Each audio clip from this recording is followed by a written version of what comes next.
നമസ്കാരം. ഇന്ന് എൻ്റെ ചെറുകഥാ സമാഹാരം സുലോഷാവ ഡയറിയെക്കുറിച്ചുള്ള ചർച്ചയാണെന്ന് തോന്നുന്നു അല്ലേ? ഓക്കെ എന്നാൽ അതിനെക്കുറിച്ച് സംസാരിക്കാം.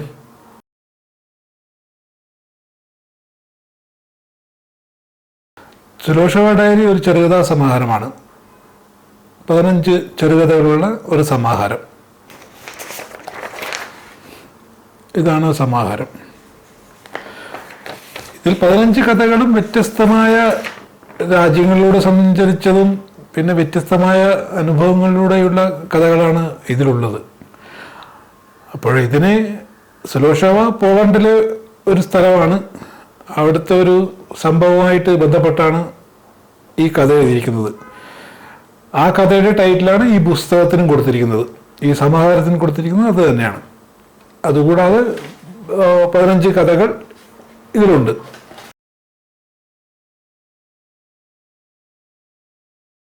പല രാജ്യങ്ങളിൽ പോകുന്ന സമയത്ത് കുറിച്ചു വയ്ക്കുന്ന ചില നോട്ടുകളാണ് ഇതിലെ എൻ്റെ പൊതുവെ കഥകളിലെ വിഷയങ്ങൾ.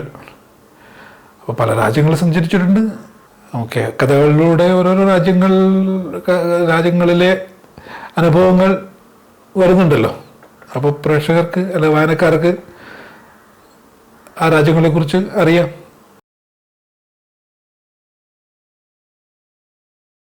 പിന്നെ ചോദിച്ചിരിക്കുന്നത് അനുഭവങ്ങളിലൂടെ പോകുമ്പോഴാണോ ഈ കഥകൾ ഉണ്ടാകുന്നത്? അനുഭവങ്ങൾ, തീർച്ചയായും അനുഭവങ്ങൾ ഈ കഥകൾക്ക് ഒരു പ്രചോദനം തന്നെയാണ്. അപ്പോൾ അനുഭവങ്ങളിൽ നിന്ന് എടുത്ത ചില ഏടുകൾ ഈ കഥകളിൽ കാണാം. ഇതിൽ ചോദിച്ചിരിക്കുന്നു ഞൊട്ടാഞൊടിയൻ എന്നുള്ള കഥ. അത് അനുഭവങ്ങളിൽ നിന്നാണ്. എൻ്റെ അനുഭവങ്ങളില്ലെങ്കിൽ എനിക്കറിയുന്നവരുടെ അനുഭവങ്ങളിൽ നിന്നായിരിക്കും ആ കഥകൾ വന്നിട്ടുണ്ടാവുക. എൻ്റെ തന്നെ അനുഭവങ്ങൾ വേണമെന്നില്ലല്ലോ. ഈ കഥ ഇപ്പോൾ ചോദിച്ചിരിക്കുന്നു കഥകളിലെ വ്യത്യസ്തത എങ്ങനെ ഉണ്ടാകുന്നു? അറിഞ്ഞുകൂടെ, ഞാൻ വ്യത്യസ്ത തലങ്ങളിൽ ചിന്തിക്കുന്നതുകൊണ്ടായിരിക്കും. ഞാൻ ഇതിന് മുന്നേയുള്ള വീഡിയോയിൽ ഞാൻ പറഞ്ഞിട്ടുണ്ടായിരുന്നു, ഞാൻ വ്യത്യസ്ത രീതിയിൽ ചിന്തിക്കുന്നതുകൊണ്ടായിരിക്കാം വ്യത്യസ്ത കഥകൾ ഉണ്ടാകുന്നത്. എനിക്കൊരാഗ്രഹം ഉണ്ട്, മറ്റുള്ളവർ എഴുതുന്നതിനേക്കാൾ വ്യത്യസ്തമായിരിക്കണം എൻ്റെ കഥ എന്ന് ഞാൻ ആഗ്രഹിക്കാറുണ്ട്. അതുകൊണ്ടായിരിക്കാം. ഇതിലൊരു കഥയാണ് മോചനദ്രവ്യം. ഇതിൽ ചോദിച്ചിരിക്കുന്നു പുരുഷനും സ്ത്രീയും തമ്മിലുള്ള സ്നേഹബന്ധത്തിനെ കുറിച്ച്. ഞാൻ അതിൽ പറഞ്ഞിരിക്കുന്നത് ഒരു ദമ്പതികളുടെ കഥയാണ്. പിന്നീട് അവർ വേർപിരിയലിൻ്റെ അല്ലെ വിവാഹമോചനത്തിൻ്റെ അടുത്ത് വരുത്തുന്നതാണ് അതിലെ കഥ പ്രതിപാദ്യം. ചിലപ്പോൾ സ്നേഹം അസ്തമിച്ചു കഴിഞ്ഞാൽ, ഇല്ലാതെ പോയാൽ ആ വേർപിരിയൽ ആവശ്യമായി വരെ വന്നേക്കാം, അല്ലെങ്കിൽ ആഗ്രഹിച്ചേക്കാം അവർ തമ്മിൽ. അതിൽ ഒരാൾക്ക് സ്നേഹവും മറ്റൊരാൾക്ക് ആസക്തിയും ആണ് അതിൽ പറയുന്നത്. അവർ മനുഷ്യന്റെ 2 വ്യത്യസ്ത തലങ്ങളാണ് അതിൽ പറഞ്ഞിരിക്കുന്നത്. പിന്നെ ചോദിച്ചിരിക്കുന്നു പ്രവാസികളിലെ സംഘടനകളും അതിലെ ആശയങ്ങളും അതിലെ തമ്മിത്തലിലൊക്കെ കുറിച്ച് ഒരു കഥ എഴുതിയിട്ടുണ്ടായിരുന്നു, വരട്ടുചൊറി. അതിനെക്കുറിച്ച് ചോദിച്ചിരിക്കുന്നു. സംഘടനകൾ പലപ്പോഴും അത് സ്വകാര്യ താല്പര്യങ്ങൾക്ക് വേണ്ടി ഉണ്ടാകുമ്പോഴാണ് ആ സംഘടനകൾ വിള്ളലുണ്ടാകുന്നതും പിന്നീട് അതിൽ നിന്ന് കൊഴിഞ്ഞുപോക്ക് നടക്കുന്നതും പിന്നീട് രണ്ടാമതൊരു സംഘടനയായി രൂപപ്പെടുന്നതും അതുകൊണ്ടൊക്കെ ആയിരിക്കും. അവരുടെ സ്ഥാനം അല്ലെങ്കിൽ സ്ഥാനത്തിന് വേണ്ടിയുള്ള തർക്കമായിരിക്കാം, അല്ലെങ്കിൽ വടംവലിയായിരിക്കാം അതിനൊക്കെ സംഭവിക്കുന്നത്. അതിൽ നിന്നും സ്നേഹം അല്ലെങ്കിൽ സൗഹൃദം എന്നുള്ളതിൽ കഴിഞ്ഞ് അതിനപ്പുറമായി അവർക്ക് സ്ഥാനമോഹങ്ങൾ വരുമ്പോഴാണ് ഇത്തരം സംഘടനകളിൽ വിള്ളലുണ്ടാകുന്നത് എന്ന് ഞാൻ കരുതുന്നു. അപ്പോൾ അതിൽ സ്നേഹമെന്ന എലിമെന്റ് കൂടുതൽ വന്നു കഴിഞ്ഞാൽ അവരുടെ ആ യൂണിറ്റിയും ഉണ്ടാവും എന്ന് തന്നെയാണ് എൻ്റെ വിശ്വാസം. പിന്നെ ചോദിച്ചിരിക്കുന്നു 4 വർണ്ണപ്പൂക്കൾ എഴുതാനുണ്ടായ കാരണം. 4 വർണ്ണപ്പൂക്കൾ ഒരു പെൺകുട്ടിയുടെയും ഒരു അച്ഛൻ്റെയും കഥയാണ്. പിന്നീട് അച്ഛൻ നഷ്ടപ്പെടുകയും അച്ഛൻ മരിച്ചു പോവുകയും പിന്നീട് ആ പെൺകുട്ടി അച്ഛൻ്റെയും അമ്മയുടെയും ആഗ്രഹപ്രകാരം ഉന്നതങ്ങളിൽ എത്തുന്നതുമാണ് അതിൻ്റെ കഥ. അത് നമ്മൾ പലപ്പോഴും കഥാതന്തു അത്രയേ ഉള്ളൂവെങ്കിലും ഞാനത് പറയുന്ന രീതി വ്യത്യസ്തമാണ്, ആ പറയുന്ന ലൊക്കേഷൻ വ്യത്യാസമാണ്, ഞാനത് ഫിക്സ് ചെയ്തിരിക്കുന്ന ഇടം വ്യത്യാസമാണ്. അതാണ് ആ കഥയിൽ നിന്നും വേറിട്ട് നിൽക്കുന്നത്. പിന്നീട് ആ കുട്ടി ജീവിതത്തിൽ ജീവിത വിജയം കൈവരിക്കുന്നു. അതാണ് നമ്മൾ അറിയേണ്ടത്. നമ്മളുടെ ആ ഡിറ്റർമിനേഷൻ ഉണ്ടെങ്കിൽ നമ്മൾക്ക് ജീവിത വിജയം കൈവരിക്കാം എന്നുള്ളതാണ് അതിൽ നിന്ന് പറയാൻ ആഗ്രഹിക്കുന്നത്. പ്രത്യേകിച്ച് പെൺകുട്ടികൾക്ക് പിന്നോട്ട് പോകാതെ മുന്നോട്ട് ഓടിക്കൊണ്ട് ജീവിത വിജയം കൈവരിക്കാം എന്നുള്ളതാണ് അതിൽ ഉദ്ദേശിച്ചിരിക്കുന്നത്. പാട്ടവിളക്കിനെ കുറിച്ച് ചോദിച്ചിട്ടുണ്ടായിരിക്കുന്നു. ഇതിലൊരു കഥയാണ് പാട്ടവിളക്ക്. പാട്ടവിളക്ക് എന്ന കഥയുടെ ലൊക്കേഷൻ ഹാവേരി, കർണാടകയിലെ ഹാവേരി എന്ന സ്ഥലത്താണ്. അതിൽ ഈ പുഷ്പ വ്യവസായം, പൂക്കളുടെ വ്യവസായം ചെയ്യുന്ന ഒരു കുടുംബത്തെക്കുറിച്ചാണ് പറഞ്ഞിരിക്കുന്നത്. അതിൽ പുഷ്പ വ്യവസായം ചെയ്യുന്ന, പൂക്കളുടെ കൃഷി ചെയ്യുന്ന, പിന്നീട് അത് വിപണിയിലെത്തിക്കുകയൊക്കെ ചെയ്യുന്ന ഒരു കുടുംബം. അതിൽപ്പെട്ട ഒരു പെൺകുട്ടിയുടെ കഥയാണ് അതിൽ പെൺകുട്ടിയും ഉണ്ട്, വേറെ ഒരു മനുഷ്യനുണ്ട്. അയാൾക്ക് അയാളുടെ കുടുംബത്തെക്കുറിച്ച് പറയുന്നതോടൊപ്പം അവരുടെ വ്യവസായത്തെയും കുറിച്ച് പറയാണ്. അവരെങ്ങനെയാണ് ആ പൂക്കളുടെ വ്യവസായത്തിലേക്ക് വന്നത്, പിന്നീട് അവരുടെ ആ ജീവിതത്തിലൂടെ കടന്നു പോകുന്നതാണ് അതിലെ കഥാതന്തു. അതിലെ ഒരു കുട്ടി ജനിക്കുന്നുണ്ട്. ആ കുട്ടി ജനിച്ച ശേഷം ആ കുഞ്ഞിനെ കാണാൻ വരുന്ന ഒരു ഗ്രാമമാണത്, തികച്ചും ഗ്രാമമാണ്. കാണാൻ വരുന്ന ഒരു പ്രമാണി അദ്ദേഹത്തിൻ്റെ കീശയിൽ നിന്നും ഒരു വെള്ളി നാണയം എടുത്ത് കയ്യിൽ വെച്ചു കൊടുക്കുന്നുണ്ട്. കട്ടിൽ കിടക്കുന്ന കുഞ്ഞിനെ, പിറന്ന ഉടനെയുള്ള കുഞ്ഞിനെ വെച്ചു കൊടുക്കുന്നുണ്ട്. അത് നമ്മളും പലപ്പോഴും ചെയ്യാറുണ്ട്. ഒരു കുട്ടിയെ, പിറന്ന ഉടനെയുള്ള കുഞ്ഞിനെ കാണുന്ന സമയത്ത് കയ്യിലുള്ള എന്തെങ്കിലും കൊടുക്കുക, അല്ലെങ്കിൽ പൈസ വല്ലതും കൊടുക്കുക എന്നുള്ളത് നമ്മൾ കൊടുക്കാറുണ്ട്. ഇതിൽ അദ്ദേഹത്തിൻ്റെ കയ്യിലുണ്ടായിരുന്ന ഒരു വെള്ളി നാണയമാണ്. ആ നാണയം കൊടുക്കുന്നു. അതിന് പ്രത്യേകിച്ചൊരു ചടങ്ങൊന്നുമില്ല, അങ്ങനെ ഒരു ആചാരമൊന്നുമില്ല. അത് അവരുടെ സ്നേഹത്തിൻ്റെ പ്രതീകമായിട്ട് കൊടുക്കുന്നതാണ്. എന്നിരുന്നാലും ഒരു കുട്ടിയെ ആദ്യമായി കാണുന്ന സമയത്ത്, കുഞ്ഞിനെ ആദ്യമായി കാണുന്ന സമയത്ത് എന്തെങ്കിലും കൊടുക്കുക എന്നുള്ളൊരു ഒരു നന്മ അതിൽ പറയുന്നു. അതിനെക്കുറിച്ച് ചോദിച്ചിരിക്കുന്നു ഒരു വായനക്കാരി. പിന്നെ സുലോഷോവ ഡയറിയിലെ വേറെ അതിലെ ടൈറ്റിൽ കഥ തന്നെയാണ് സുലോഷോവ ഡയറി എന്നുള്ളത്. സുലോഷോവ ഞാൻ പറഞ്ഞല്ലോ, 9-10 കിലോമീറ്ററോളം നീണ്ട റോഡ്, അതിന് ഇരുവശങ്ങളിൽ മാത്രം വീടുകൾ, ആ വീടുകളുടെ പിറവശത്ത് വിശാലമായി കിടക്കുന്ന പാടങ്ങൾ, അതിൽ ഗോതമ്പും അല്ലെങ്കിൽ സ്ട്രോബെറി ഒക്കെ വിളയുന്ന പാടങ്ങളാണ്. അത് ഹെക്ടർ കണക്കിനാണ് പാടങ്ങൾ. ഈ വീടുകളെല്ലാം ഈ റോഡിന് അഭിമുഖമായിട്ടേ ഉള്ളൂ. അങ്ങനെയുള്ള ഒരു സിറ്റുവേഷനിലാണ്, അങ്ങനെയുള്ളൊരു അന്തരീക്ഷത്തിലേക്കാണ് ഒരു വൈകുന്നേരം ഒരു പെൺകുട്ടി കടന്നു വരുന്നതും അവിടെയുള്ള ഒരു കുടുംബത്തിലേക്ക് കയറി ചെല്ലുന്നതും അവരോട് ചില ആവശ്യങ്ങൾ ഉന്നയിക്കുന്നതൊക്കെയാണ് അതിൽ പറഞ്ഞിരിക്കുന്നത്. പിന്നീട് അതിലേക്ക് ഒരു ചരിത്രത്തിലേക്ക് ഒരു എത്തിനോട്ടമുണ്ട്. എത്തിനോട്ടം രണ്ടാം ലോക യുദ്ധകാലത്ത് നാസികളിൽ നിന്നും രക്ഷപ്പെട്ട ഒരാൾ ആ വില്ലേജിൽ വരികയുണ്ടായിരുന്നു എന്നുള്ളതാണ് അതിൻ്റെ ചരിത്രം പറയുന്നത്. ഓക്കെ, നിങ്ങൾ കഥ വായിച്ചാൽ അതിന് കൂടുതൽ മനസ്സിലാവുകയുള്ളൂ. ഞാൻ പറയുന്നതിനേക്കാളും നല്ലത് വായിച്ച് ആസ്വദിക്കുന്നതായിരിക്കും നല്ലത്. പ്രദീപ് ചോദിച്ചിരിക്കുന്നു ആ കുട്ടിയുടെ ആഗമനോദ്ദേശം എന്തായിരുന്നു. അതിന് ആഗമനോദ്ദേശം പറഞ്ഞിട്ടുണ്ട്, വ്യക്തമായി പറഞ്ഞിട്ടുണ്ട്. പക്ഷേ ആ 5 തലമുറയ്ക്ക് ശേഷമുള്ള കുട്ടി, ഒരു 10-13 വയസ്സുള്ള കുട്ടിയാണ് അവിടെ ചെല്ലുന്നത്. ആ പെൺകുട്ടിയുടെ ആഗമനോദ്ദേശം നിങ്ങൾ ആ കഥയിലൂടെ ചെല്ലുമ്പോൾ നിങ്ങൾക്ക് ഏറെക്കുറെ മനസ്സിലാവും എന്ന് തന്നെയാണ് ഞാൻ കരുതുന്നത്. പിന്നെ അതിലൊരു കഥയാണ് ആരെ കൊത്തിയാലും ചോരയിലെ. നമ്മളെ കാസർഗോഡ് ഭാഗത്തുള്ള ഒരു തെയ്യമാണ് പൊട്ടൻ തെയ്യം. ആ പൊട്ടൻ തെയ്യം നമ്മൾ തറവാടിലേക്ക്, ഒരു കുട്ടിയുടെ തറവാടിലേക്ക് വരുന്നതും വർഷത്തിലൊരിക്കൽ ശിവരാത്രിയുടെ അന്ന് വരുന്നതും, പിന്നീട് ആ പൊട്ടൻ തെയ്യം തിരിച്ച് അവരുടെ അമ്പലം എന്ന് വെച്ചാൽ മുണ്ടിയക്കോവൽ, അവിടേക്ക് പോകുന്നതാണ് അതിന്റെ കഥ സിറ്റുവേഷൻ. അതില് ആ പൊട്ടൻ തെയ്യത്തെ കാത്തിരിക്കുന്ന ഒരു കുട്ടിയുടെ മനസ്സും അവന്റെ കൂടെ കാത്തിരിക്കുന്ന മുത്തശ്ശിയും ചേച്ചിയും ഒക്കെയാണ് അതിലെ കഥാപാത്രങ്ങൾ. അതൊരു ഗൃഹാതുരത്വം നൽകുന്ന ഒരു കഥയാണ്. പ്രത്യേകിച്ചും ഗ്രാമവുമായിട്ട് ബന്ധമില്ലാത്ത പട്ടണങ്ങളിൽ താമസിക്കുന്ന ചിലർക്കൊക്കെ മനസ്സിൽ രോമാഞ്ചം ഉണ്ടാക്കുന്ന അല്ലെങ്കിൽ ഓർമ്മകൾ ഉണർത്തുന്ന ഒരു കഥ തന്നെയാണ് ഇത്. പ്രദീപ് ചോദിച്ചിരിക്കുന്നത് അതൊരു കാലത്തിന്റെ അളവുകോലായിട്ട് കാണാൻ പറ്റും. തീർച്ചയായും എല്ലാം ഒരു അളവുകോല് തന്നെയാണ്. കാലം കടന്നു മുന്നോട്ട് പോകുന്തോറും ഈ അളവുകോലിന്റെ നീളം കൂടി വരുന്നു, അല്ലെങ്കിൽ അതിന് വ്യത്യാസം വരുന്നു എന്നുള്ളതാണ് ഒരു സത്യം. ഓർമ്മയ്ക്കും അതുപോലെ അളവുകോൽ ഉണ്ടാകുന്നു. അതേ സമയത്ത് നമ്മൾ പലതും കളഞ്ഞു പോകുന്നു, പലതും വിട്ടുപോകുന്നു, അല്ലെങ്കിൽ അതിൽ നിന്നും അകന്നു പോകുന്നു എന്നുള്ള ഒരു സത്യം മനസ്സിലാക്കുമ്പോൾ ആ അളവുകോലിന്റെ അളവ് കോലാണോ അത് അളവിന് ഒരു മെഷർമെന്റ് ചെയ്യാൻ പറ്റാത്ത രീതിയിലേക്ക് നമ്മൾ പോകുന്നു.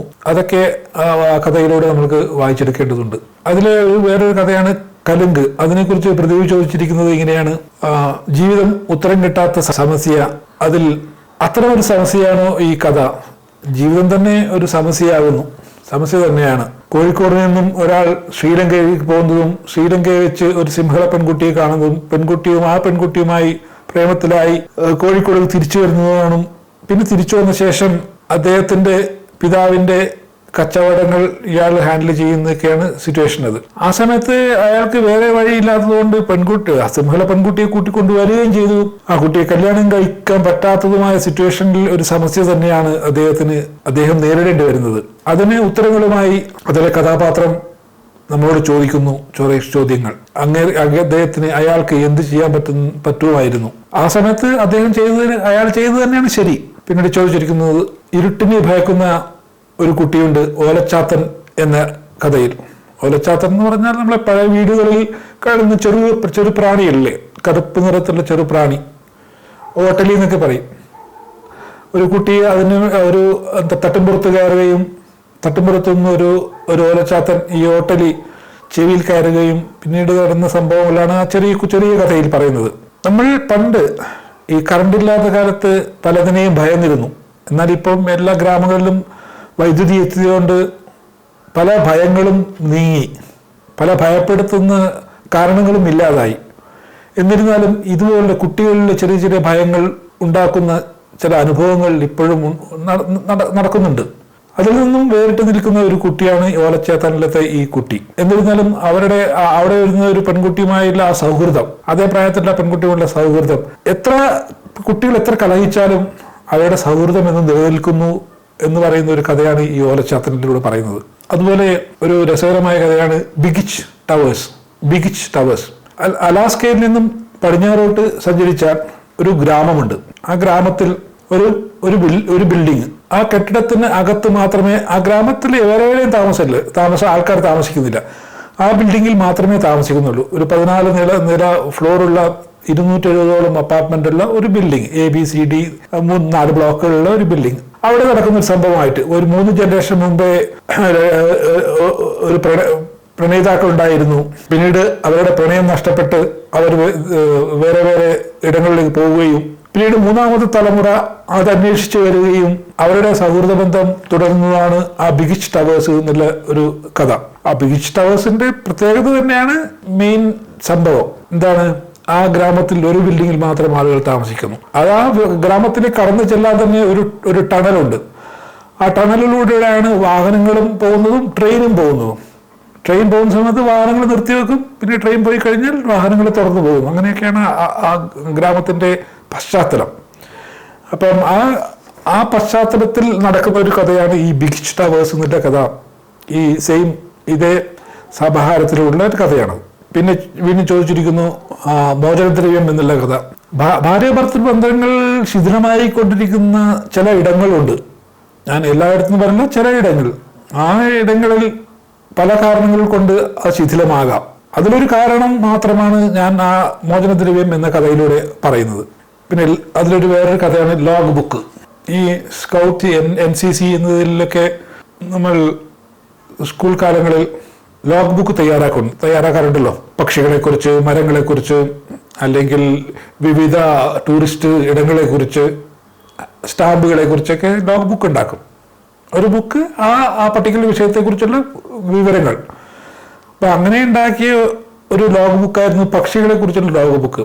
ആ ലോഗ് ബുക്ക് സ്കൗട്ടിന്റെ പരേഡിൽ സമർപ്പിക്കുകയും പിന്നീട് അതിലൂടെ അത് സമർപ്പിച്ചതിന് മാർക്ക് നേടുകയും പിന്നീട് സ്കൗട്ടിന്റെ റോവർ സ്കൗട്ടായി പോകേണ്ടതൊക്കെയുണ്ട്. അങ്ങനെയുള്ള ഒരു കുട്ടിക്ക് ആ റോവർ സ്കൗട്ടിലെ ചാൻസ് നഷ്ടപ്പെടുകയാണ് ആ ലോഗ് ബുക്ക് നഷ്ടപ്പെടുന്നതിലൂടെ.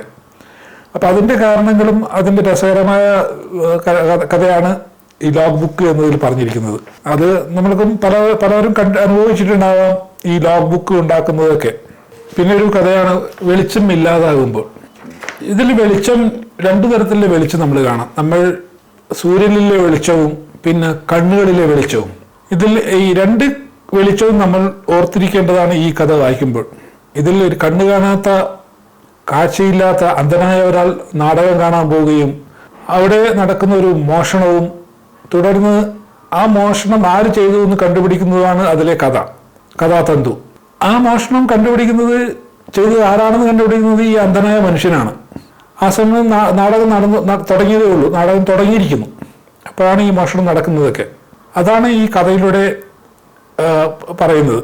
കണ്ണുണ്ടായാൽ പോരാ കാണണം എന്ന് പറയാറില്ലേ, അതുപോലെ അന്ധനായ ഒരാൾ ആ മോഷണം ചെയ്ത ആളെ കണ്ടുപിടിക്കുന്നതാണ് അതിലെ വിഷയം എന്ന് ഞാൻ പറഞ്ഞല്ലോ.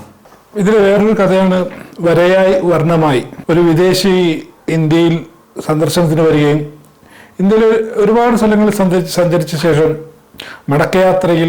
മടക്കയാത്രയ്ക്ക് മുമ്പ് അയാൾ ബോംബെയിലെത്തുകയും ബോംബെയിലെ തെരുവിൽ ഒരു പെൺകുട്ടിയെ കാണുന്നു. തെരുവുകളിൽ ചിത്രം വരച്ച് നടക്കുന്ന ഒരു പെൺകുട്ടി. ആ പെൺകുട്ടി കരിക്കട്ടകളും അതുപോലുള്ള സാധനങ്ങൾ വെച്ചിട്ടാണ് കുട്ടി ചിത്രം വരയ്ക്കുന്നത്. ഇപ്പോൾ ആർക്കെങ്കിലും ചിത്രം വേണമെന്നുണ്ടെങ്കിൽ പെട്ടെന്ന് തന്നെ ഒരു പേപ്പർ എടുക്കുക, അത് തന്നെ അതിൽ വരച്ചു കൊടുക്കുക.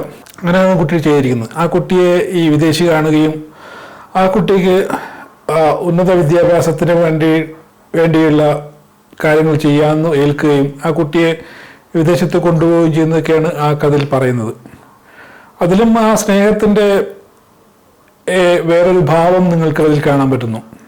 അദ്ദേഹത്തിന് ഭാര്യയുണ്ട്, വിദേശത്ത് ഭാര്യയുണ്ട്. അവർ റീസെൻ്റായി മാരേജ് ചെയ്തതാണ്.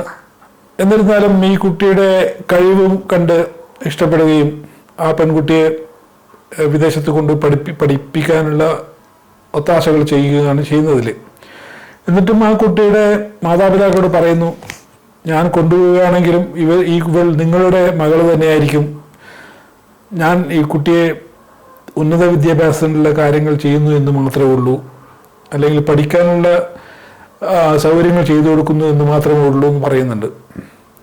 അതെല്ലാം സ്നേഹത്തിൻ്റെ ആ കഴിവ് കണ്ടെത്തി അതിനെ അംഗീകരിക്കാനുള്ള ഒരു മനസ്സുണ്ടല്ലോ, അതൊക്കെയാണ് നമ്മൾ അതിൽ വായിച്ചറിയേണ്ടത്. ഇതിലൊരു വേറൊരു കഥയാണ് കരിയിലെ കിളികൾ. കരിയിലെ കിളികൾ ഇരിക്കുന്നയിടം നമുക്ക് പെട്ടെന്ന് കണ്ടെത്താൻ കഴിഞ്ഞു എന്ന് വരില്ല. നമ്മൾ അടുത്ത് ചെല്ലുമ്പോൾ പെട്ടെന്ന് നമ്മുടെ ശബ്ദം കേട്ട് അത് പറന്നു പോകുമ്പോഴാണ് അറിയുക, ഓ ഇവിടെ കിളികളുണ്ടായിരുന്നു എന്നുള്ളത്. ആ കരിയിലെ കിളികൾ എന്ന് ഉദ്ദേശിച്ചത് നമ്മൾ അടുത്ത കാണുന്ന പലരും അവരുടെ മുഖം അങ്ങനെ ആയിരിക്കണമെന്നില്ല. അവർ വേറൊരു മുഖം ധരിച്ച് നമ്മുടെ മുന്നിൽ വേറൊരു മുഖം കാണിക്കുന്ന ചിലരായിരിക്കാം എന്നുള്ളതാണ് അതിൽ കാണിക്കുന്നത്. ഇതിൽ ഒരാൾ ഓഫീസിൽ ജോലി ചെയ്യുന്നു, അവിടെ ഒരു ജോലിക്ക് വരുന്ന ഒരാളുണ്ട് സത്യ. ആ സത്യ നല്ല ജോലിക്കാരനൊക്കെ ആയിരുന്നു. എന്നിരുന്നാലും വൈകുന്നേരങ്ങളിൽ അയാളുടെ സ്വഭാവം മാറുന്നതും ചില അസാൻമാർഗിക പ്രവർത്തികളിൽ ഏർപ്പെടുന്നതും ഒക്കെയാണ് അതിൽ പറയുന്നത്. പിന്നീട് അവൻ ശരിക്കും ഒരു അക്രമകാരിക തന്നെ ആകുന്നു. അത് ഈ ഓഫീസിൽ ജോലി ചെയ്യുന്നവരാർക്കും അറിയില്ലായിരുന്നു അവൻ്റെ ശരിയായ തനി സ്വരൂപം. അതാണ് കരിയിലെ കിളികൾ എന്നതിൽ പറഞ്ഞിരിക്കുന്നത്. നമ്മുടെ ഓഫീസിലും പലപ്പോഴും കാണാൻ പറ്റുന്ന ഇതുപോലെ കഥാപാത്രങ്ങൾ പല രീതിയിൽ നമ്മുടെ മുന്നിൽ പ്രത്യക്ഷപ്പെട്ടേക്കാം. നമ്മൾ അവരെ അറിയണമെന്നില്ല. നമ്മൾ കാണുന്ന മുഖം ഒന്നും അത് അവരുടെ പിറകിൽ വേറൊന്നുമായിരിക്കാം. അത് ഓഫീസുകളിൽ മാത്രമല്ല, നിത്യജീവിതത്തിൽ നമുക്ക് അങ്ങനെ അനുഭവപ്പെടാറുണ്ട്. അപ്പം അതുപോലുള്ള മുഖങ്ങളെ തിരിച്ചറിയുക എന്നുദ്ദേശിച്ചാണ് അങ്ങനെ ഒരു കഥ പറഞ്ഞിരിക്കുന്നത്. ഇതിൽ വേറൊരു കഥയാണ് ഞൊട്ടാഞ്ഞൊടിയൻ.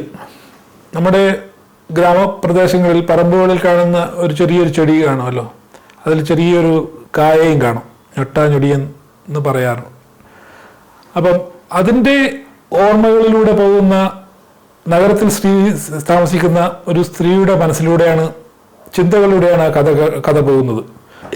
എനിക്ക് ആരുമില്ല, ഞാനും എൻ്റെ മകനും പട്ടണത്തിൽ ഗ്രാമങ്ങളുമായി ബന്ധമെല്ലാം വിട്ടിട്ട് പട്ടണത്തിൽ തനിച്ചാണ് എന്നുള്ള ഒരു ബോധം അവർക്കുണ്ടായിരുന്നു.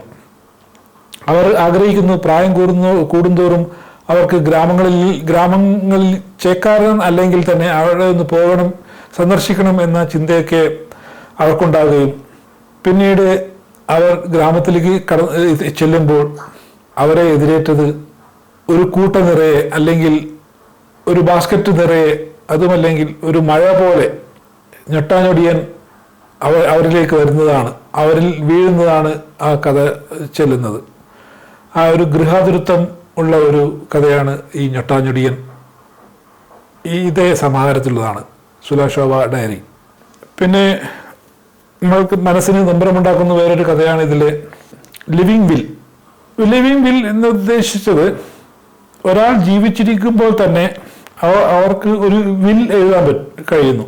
ആ വില്ലിൽ നമുക്ക് മെൻഷൻ ചെയ്യാം, എഴുതി വെക്കാം, എനിക്കിങ്ങനെ പ്രായം ഏറിക്കഴിഞ്ഞാൽ, എനിക്ക് വയ്യാതായാൽ, ഞാൻ കിടപ്പിലായാൽ എന്നെ സർക്കാരിന് അല്ലെങ്കിൽ ഹോസ്പിറ്റലുകാർക്ക് അല്ലെങ്കിൽ കുടുംബക്കാർക്ക് ഞാനൊരു വെജിറ്റബിൾ സ്റ്റേജിലാണെങ്കിൽ ആ സ്ഥിതിയിലാകുന്ന സമയത്ത് സംസാരിക്കാനും പ്രതികരിക്കാനും പറ്റാത്ത സ്ഥിതി വരുന്ന സമയത്ത് എന്നെ ഇല്ലാതാക്കാം, എന്നെ കൊല്ലാം എന്നുള്ളതാണ്, എന്നെ കൊല്ലണം എന്നുള്ളതാണ് ആ ബില്ലിലൂടെ പറഞ്ഞിരിക്കുന്നത്.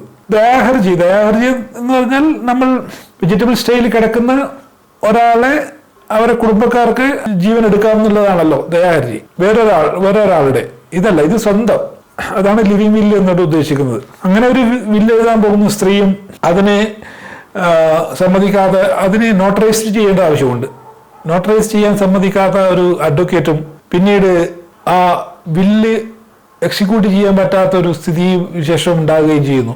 അങ്ങനെയുള്ള ഒരു കഥയാണ് ലിവിങ് വില്ല് എന്നൊരു കഥ. അത് നമ്മൾക്ക് പലപ്പോഴും പലയിടത്തും കാണാവുന്നതാണ്. നിരാളംബരായി സ്വന്തമായി ഒന്നും ചെയ്യാൻ കഴിയാതെ വെജിറ്റബിൾ സ്റ്റേജിൽ കിടക്കുന്ന ഒരുപാട് ആൾ, അവർക്ക് പ്രതികരിക്കാനും പോലും കഴിയാത്ത ഒരവസ്ഥയും, അവർക്കറിയാം അവർക്ക് മരിക്കണം എന്ന ആഗ്രഹം ഉണ്ടാകാം, അവരെന്ത് ചിന്തിക്കുന്നു നമ്മൾക്കറിയില്ലായിരിക്കാം. അങ്ങനെ ഒരു സിറ്റുവേഷൻ വരുമ്പോൾ എന്ത് ചെയ്യാം, നമ്മളിങ്ങനെ നരകിച്ച് ജീവിക്കണോ എന്നുള്ളതാണ് ഒരു ചോദ്യം. ആ ചോദ്യത്തിന് മുന്നിൽ നമ്മൾക്ക് ഉത്തരമുണ്ട്, ഇങ്ങനെ ചെയ്യാം, ലിവിങ് വില്ല് ഉണ്ടാക്കാം എന്നതാണ് ഈ കഥയിലൂടെ പറയുന്നത്.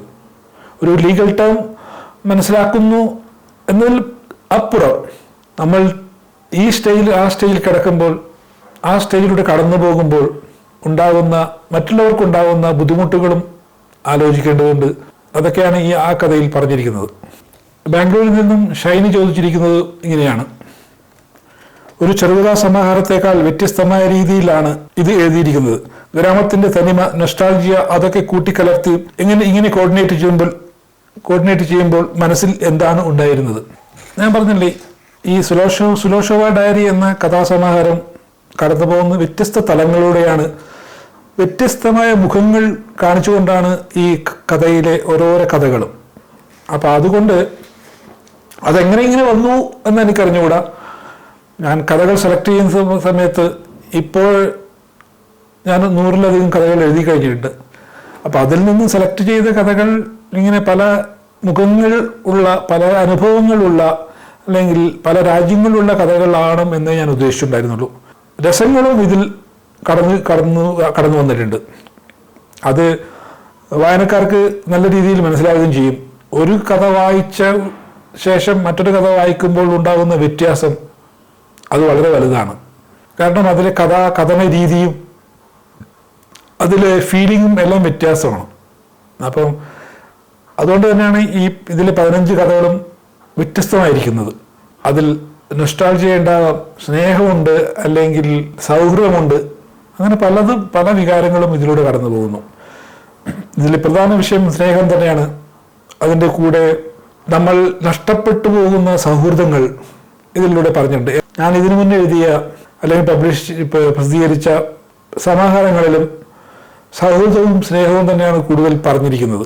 എന്നിരുന്നാലും മറ്റുള്ള കഥാകാരന്മാരിൽ നിന്ന് ഇത് വ്യത്യസ്തമാണോ എന്നെനിക്ക് അറിഞ്ഞുകൂടാ, അത് പറയാൻ ഞാനാളല്ല. പക്ഷേ ഞാൻ വിശ്വസിക്കുന്നു എൻ്റെ ഈ 100ഓളം കഥകൾ വ്യത്യസ്തമായിരിക്കും. അങ്ങനെയുള്ള കഥകളാണ് ഞാൻ സെലക്ട് ചെയ്യാറ്. അപ്പം അങ്ങനെയുള്ള കഥകൾ എഴുതുന്ന സമയത്ത് ചില സമയത്ത് പല വികാരങ്ങളും അതിൽ ഉണ്ടായിട്ടുണ്ട്. ഒരുപാട് ചോദ്യങ്ങൾ അയച്ചു തന്ന എല്ലാ വായനക്കാർക്കും വളരെ നന്ദി.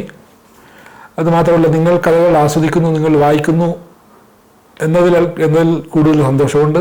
ഇതിനടുത്ത് തന്നെ ഒരു ബാലനോവൽ നിങ്ങൾ പ്രതീക്ഷിക്കാം. വ്യത്യസ്തമായ രീതിയിൽ പറയുന്ന ഒരു ബാലനോവൽ അടുത്ത് തന്നെയുണ്ട്. നിങ്ങൾക്കത് കാണാം, അത് വായിക്കാം, ആസ്വദിക്കാം. ഇതാണ് നിങ്ങൾ വീണ്ടും ചോദ്യങ്ങൾ ചോദിക്കുക, ചോദ്യങ്ങൾ അയച്ചു തരിക.